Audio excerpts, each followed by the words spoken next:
Bana, mambo vipi na kuaje? Karibu sana kwenye Bongo Plus TV. Kwa mara ya kwanza leo tumepata bahati ya kupiga story na Tyvina. Wengi Tyvina mnamfahamu, pengine mmemwona kwenye mitandao ya kijamii. By the way, ni miongoni mwa washikaji ambao pia wanahusika kwenye mikeka, kubeti na sehemu zingine, lakini pia licha ya kubeti kuna wengine au kuna washikaji wengine wanamfahamu kwamba ni artisti, lakini pia ni mwana hip hop. Sasa sisi tumemfuata kumjua zaidi katika sehemu hizi mbili au engo mbili, mwanamuziki pamoja na mtaalamu wa kubeti zaidi. Tupo naye hapa. Hii ni Bongo Plus na 96 link. Mimi naitwa Riziki bwana Alibia Kitengo.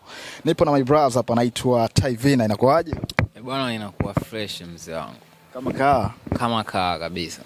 Bwana, mara ya kwanza nimekutafuta nikajua bwana Tyvina kwa hizi harakati hizi ninaweza nisimkute kabisa, lakini imekuwa rahisi sana ukanielewa na ukakubali kwamba bwana njoo time fulani utanikuta. Hivi waga watu wakikuchekigi mara kwa mara unakuwaga uko busy sana au inatokeaga mara moja moja? Nakuaga busy sometime, lakini kitu kama kinawezekana nasema kinawezekana, kama hakiwezekani nasema hakiwezekani, na nikisema hakiwezekani sio kama na fake au nadanganya, ni kweli, lakini sina tabia ya kukunja. Yeah. Bana Tyvina, leo kwa mara ya kwanza bana mimi nimekufuata kwa sababu wewe unafanya hip hop, lakini pia ni mtaalamu pia wa kubetting. Kwenye historia yako pia nimefuatilia baadhi ya vitu ambavyo ulivyokuwa unavifanya. Kwa mujibu wa historia yako inaonekana pia ulikuwa unafanya hip hop, lakini baada ya kufanya hip hop kipindi cha nyuma uliquit, unaona bana, lakini baada ya kuquit tumeona umekuja na comeback hapa ambao umewabless washikaji nyimbo ya taifa ya Makamaria, umefanya na Jinako. Mimi nilikuwa nataka nifahamu hivi kwa nini uliquit alafu umekuja ghafla na ukafanya collaboration na msanii mkubwa? Urahisi ulikuwa wapi na kwa nini kwanza uliquit kufanya muziki wa hip hop? Ni kwamba kuna target ulitaka ulioidhamiria ulikuwa bado hujafikia ama ilikuwaje? Muziki mimi ni kama muziki na uishi kila siku, kwa hiyo nitachagua tu mwenyewe na uishi kwa namna gani, lakini vyovyote vile yanavyokuwa, as long as matokeo yake yawe ni mazuri. Kwa hiyo nakumbuka mwaka 2018 tuliendaga kwa my brother One The Incredible alitufanyaga project moja pale, ndo for the first time mimi nakutana naye, kwa sababu ni bro ambaye mimi ameniidolize sana kwenye muziki, lakini pia nikapata hiyo bahati ya kubonga naye pale. Sasa tulivyofanya ile project, nadhani mimi baadaye nilienda shule kwenye fiesta ya Arusha kama sikoseni 2019 hivi. One The Incredible alikuja Arusha pale. Mimi nimesoma Arusha elimu ya mwisho. Kwa hiyo alivyofika pale nilipata bahati ya kukaa backstage. Kwa hiyo nilikaa backstage na yeye tuliongea vitu vingi, lakini kauli ambayo aliniambia, akaniambia wewe saizi poa, kwanza maliza skuli, ukimaliza skuli mengine yote yataflow. Lakini kitu kingine pia mimi nilikuwa nisharekodi ngoma karibia 62. Yaani washikaji zangu mimi ngoma ambazo nimeziachia mtaani kipindi hicho sio chini ya 40 au 50 hivi, lakini 60 na overall zote ni kuwepo tayari ambazo nimeshaingia studio nimezirekodi tayari, ila zilikuwa hazina impact. So nikasemaga siku nikija kurudi kwenye muziki sitafanya project kwa udogo kama hivi, kwa sababu nakumbuka kipindi hicho kumbuka kipindi hicho. So ngwani kate kabisa, niweke na silence. Nakumbuka kipindi hicho nilikuwa niko na washikaji ambao wanasupporti sana, lakini kila nikiachia ngoma zinakuepo haziendi popote. Imagine mimi nilikuepo naachia ngoma narusha kwenye bluetooth za wana.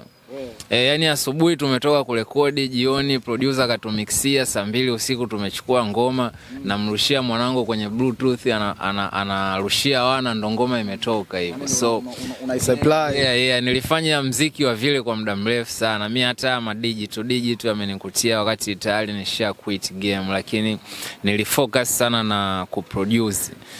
Then after kumaliza chuo pia bado sikuweza kurudi kwenye muziki ile complete, kwa sababu Ujue ukishamaliza masuala ya shule maana yake umemaliza na majukumu yako binafsi ya wazazi kukutekea wewe, so inatakiwa wewe uanze kutekea wazazi na mambo mengine. Kwa hiyo unaanza kudili na vile vitu ambavyo vitalipa bills kwanza. So baada ya pale naona ilibidi betting kwanza ilipe bills, ili baadaye nikipata chede nirudi kwenye game.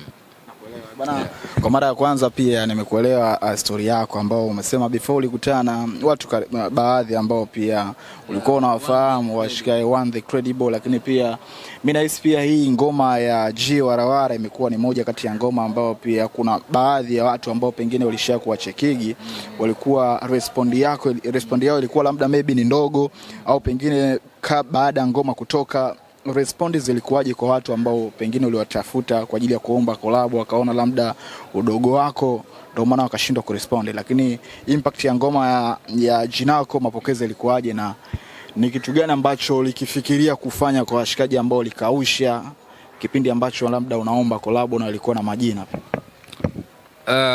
Siwezi kusema kama walikausha au walinibania. Nadhani tu sikumiti requirement zao zile, au labda pengine muda ulikuwa bado hujafika, au ratiba zao zilikuwa zimebana, lakini sitaki kusema kama walinibania au vipi. Ujue niko na project zingine ambazo zitakuja baadaye, so nilikuwa nahitaji nitoe EP. Yani ngoma ambayo mnaiona imetoka saizi imetoka mojawapo tu kwenye EP, kwa sababu niliona mpaka EP ije kukamilika nitachelewa, ila ilikuwa inahitaji wasanii kadhaa. Nadhani kuna project ambayo ilikuwa inahitaji rapper wa kike. Ni bonge moja la project kali sana. Project kali sana ile, nikiachia wanangu wenyewe mtaniambia. Ila nilimcheki Tana, ilishindikana. Nikamcheki My Sister Rosalie, naye ikashindikana. Nadhani schedule zao hazijakaa sawa. Ikikaa sawa maybe next time.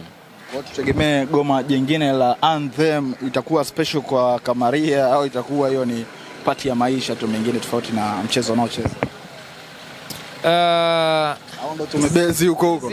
Siwezi nikasema moja kwa moja kwamba sitafanya ambazo ni outside na content ambazo zinadili na betting. Ujue mziki ni feeling, mziki ni hisia. Kwa hiyo kuna muda ambapo utaweza kuhisi unaweza kufanya kitu kikali ambacho hakihusiani na kamari. Kwa nini usifanye? Naweza nikafanya baadaye. Yeah. Sasa tutategemea pia tutazipata track nyingi sana kwenye hiyo EP au album pengine utakao kuja kuziachia, na sisi tutablaze kwa sababu pia tunafuatilia pia kazi zako. Lakini pia safari hii, kabla sijakuhamisha kwenye maswali ya hip hop, nilikuwa nataka kufahamu kipindi hichi pia kumekuwa na game ya hip hop imetajwa sana kulinganishwa, and of course kwa namna moja ama nyingine imechangamka kwa watu ambao wanavyosema, watu ambao wanaishi kwenye misingi ya hip hop. Na ni moja wapo pia ambao pia wanaishi kwenye misingi lakini pia wanafanya hip hop. Kwa namna ambavyo umekuja na kolabo yako na G Warawara, mapokezi yamekuwa mazuri. Kwako unaionaje game ya sasa hivi ya hip hop, na ukilinganisha na zamani, imepoa ama kuna namna watu wanahitajika wajiongeze zaidi?